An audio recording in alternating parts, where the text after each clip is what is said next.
Hello everyone. Let's start statistics as a singular noun. Students, you have already studied about statistics as a plural noun. Today we'll discuss here statistics as a singular noun. In a singular sense, statistics means a science of statistics or statistical methods. It refers to technique or methods relating to collection, classification, presentation, analysis and interpretation of quantitative data. Students, एक बार ध्यान दीजिए यहाँ पर कि as a singular noun हमें क्या करना है, उस टेक्निक को स्टडी करना है, उन मेथड्स को स्टडी करना है जिनके थ्रू हम क्वांटिटेटिव डाटा को कलेक्ट करते हैं, राइट। तो क्वांटिटेटिव डाटा को स्टडी करने के लिए, कोई भी सर्वे करने के लिए हमें वेरियस स्टेजेस से गुज़रना पड़ता है। ये वेरियस स्टेजेस कौन कौन सी होती हैं? First of all collection of data, second is organisation of data, third is presentation of data, fourth is analysis of data and fifth one is interpretation of data. Students, एक example के through इसको समझते हैं। Suppose आपकी 10th class में बहुत सारे students हैं। अब हर स्टूडेंट क्या करना चाहता है? वेरियस स्ट्रीम्स को ऑप्ट करना चाहता है। कोई साइंस लेना चाहता है, कोई उसमें भी, साइंस में भी हम 2 पार्ट्स में स्प्लिट करते हैं कि कुछ स्टूडेंट्स मेडिकल लेना चाहते हैं, कुछ स्टूडेंट्स नॉन मेडिकल लेना चाहते हैं, कुछ कॉमर्स लेना चाहते हैं, कुछ आर्ट्स लेना चाहते हैं। तो हमें कैसे पता चलेगा कि कौन से स्टूडेंट्स कौन सा स्ट्रीम को ऑप्ट करना चाहते हैं? फर्स्ट ऑफ ऑल हम क्या करेंगे? डाटा को कलेक्ट करेंगे। सारे स्टूडेंट्स से रिटन फॉर्म में हमने डाटा को कलेक्ट कर लिया, ईच एंड एवरी स्टूडेंट से।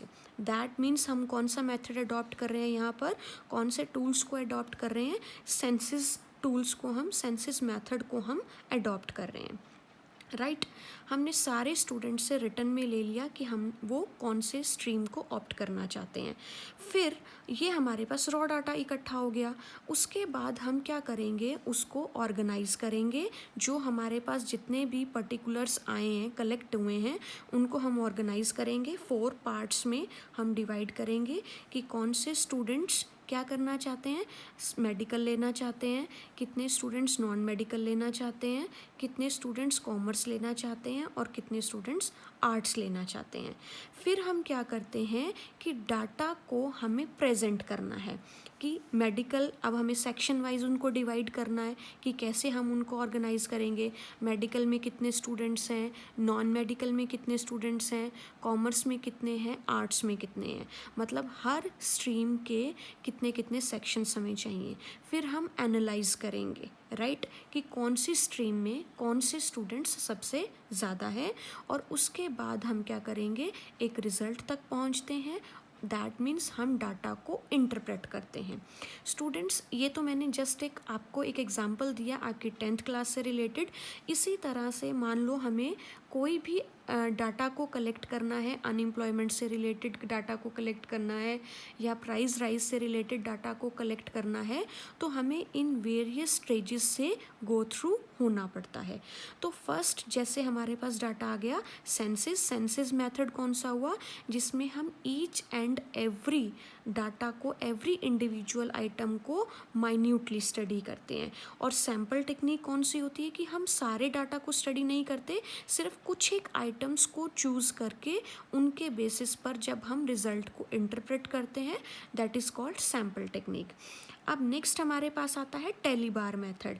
यानी कि टेली बार मेथड हम क्या करते हैं, जैसे आपने 10th में भी किया हुआ है, कॉन्टिन्यूस सीरीज़ को हम अरेंज करते हैं कि कितने क्लास इंटरवल को कितने फ्रीक्वेंसी में हम अरेंज कर रहे हैं। प्रेजेंटेशन ऑफ डाटा, जो हमने डाटा को ऑर्गेनाइज किया है, अब हम उसको किस तरह से प्रेजेंट करेंगे? टेबल्स की फॉर्म में कर सकते हैं, ग्राफ की फॉर्म में कर सकते हैं, बार ग्राफ की फॉर्म में कर सकते हैं, पाई डायग्राम्स की फॉर्म में कर सकते हैं।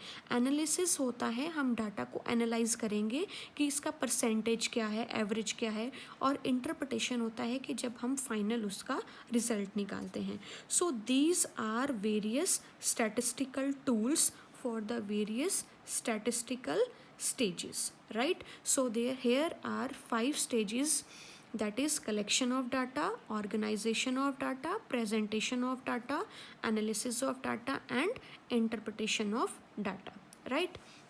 Students, now next we will move on to the scope of statistics. Scope of statistics means कि क्या scope है, right? Scope में हम 3 चीज़ों को study करेंगे. First of all, nature of statistics, subject matter of statistics and limitations of statistics. Nature of statistics, that means statistics की nature कैसी है. क्या statistics science है, क्या स्टैटिस्टिक्स आर्ट्स है. According to professor Tippett, statistics is both a science as well as art. कि जो statistics है वो साइंस भी है और आर्ट भी है. साइंस कैसे है, क्योंकि it studies numerical data in a scientific और सिस्टमेटिक मैनर. जब हम कोई भी चीज़ को सिस्टमेटिकली स्टडी करते हैं, क्योंकि पीछे हमने क्या किया, किसी एक वेरिएबल को स्टडी करने के लिए वेरियस स्टेजेस से हम गो थ्रू हुए और ईच एंड एवरी स्टेज पर हमने माइन्यूटली स्टडी किया. दैट मीन्स एक सिस्टमेटिक मैनर से हम स्टडी कर रहे हैं. So that's why statistics is a science. अब ये आर्ट्स कैसे है, because it relates a quantitative data to the real life problems. Real life problem जो ये हमने क्वांटिटेटिव डाटा को कलेक्ट किया है, हम इसको किससे रिलेट कर सकते हैं, अपनी रियल लाइफ प्रॉब्लम से रिलेट कर सकते हैं.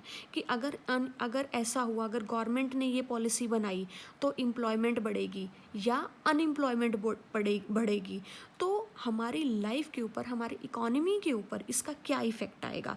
जब हम प्रैक्टिकल एप्लीकेशन की बात करते हैं तो that will be termed as art. So statistics is both science as well as arts. क्योंकि ये क्या करती है, सिस्टमेटिक मैनर से भी स्टडी करती है, यानी कि कॉज एंड इफ़ेक्ट क्या रहेगा अगर हम कोई भी चीज़ को अप्लाई करते हैं, और रियल लाइफ यानी कि प्रैक्टिकल एप्लीकेशन भी होता है.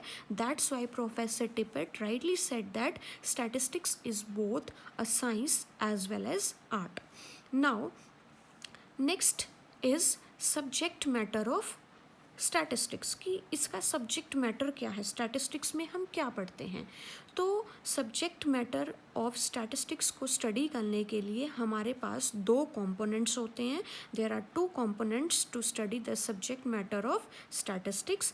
First one is descriptive statistics and second one is inferential statistics.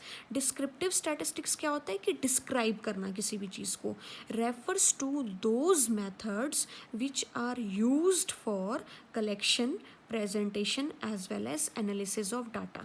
मतलब हम एक डिस्क्राइब्ड वे में जब हम किसी भी क्वांटिटेटिव डाटा को कलेक्ट करते हैं, that will be termed as descriptive statistics. Next is inferential statistics. अब इन्फ्रेंशियल स्टैटिस्टिक्स क्या होता है, it refers to all such methods by which conclusions are drawn relating to the universe or population on the basis of given sample. जब हम कोई भी conclusion draw करते हैं, किससे draw करेंगे, कि हमने सैम्पल लिया कोई भी, और सैम्पल मीन्स कुछ एक आइटम्स को चूज़ किया पूरे होल पॉपुलेशन में से, होल यूनिवर्स में से, और उन आइटम्स को स्टडी करके हम पूरे पॉपुलेशन का, पूरे यूनिवर्स का कंक्लूजन ड्रॉ कर रहे हैं. That will be termed as inferential statistics. Students, यहाँ पर मैं वर्ड यूज़ कर रही हूँ बार बार कि पॉपुलेशन, यूनिवर्स, आइटम्स, राइट.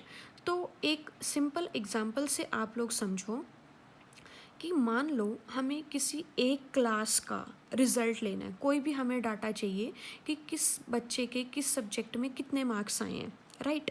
तो हम क्या करेंगे, जब हम हर बच्चे से पूछते हैं कि आपके कितने मार्क्स आए हैं, आपके कितने मार्क्स आए हैं, दैट मीन्स एक हर बच्चे को जब हम स्टडी कर रहे हैं तो वो एक बच्चा क्या है, वो आइटम है, कि हम हर एक इंडिविजुअल आइटम से डाटा को कलेक्ट कर रहे हैं, राइट.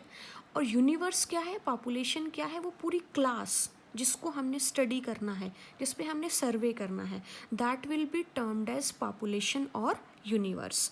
और सैम्पल क्या हो गया, कि जब हमने सिर्फ 5-6 बच्चों को खड़ा किया, उनसे पूरी क्लास के बारे में जानकारी ली, इन्फॉर्मेशन ली, और उसके बिहाफ पर हमने पॉपुलेशन और यूनिवर्स या फिर पूरी क्लास का जब हमने रिजल्ट ड्रॉ कर दिया, that will be termed as population or universe, right? So thank you students. In the next video we'll study limitations of statistics.